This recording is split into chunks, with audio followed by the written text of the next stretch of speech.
Brain ఎప్పుడు హార్ట్తో చెప్తూ ఉంటుంది నువ్వు ఎప్పుడు బాగా పని చేయాలి అని, లేకపోతే గుండె ఆగిపోతుంది.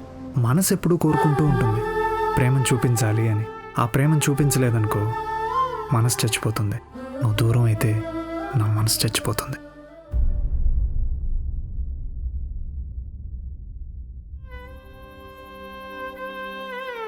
ఏం పిచ్చి మాటలవి? నీ ప్రేమ కోసం, మన పెళ్లి కోసం ఎంత దూరమైనా వెళ్తాను.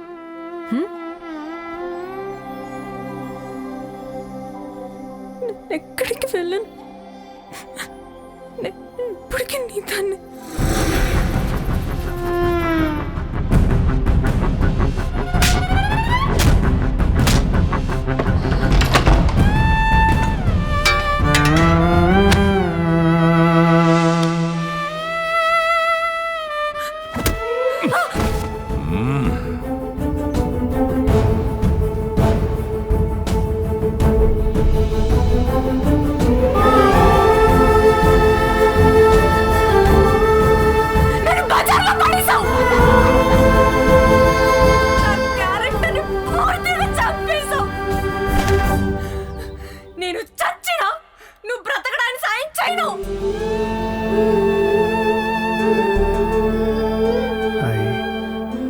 I love you.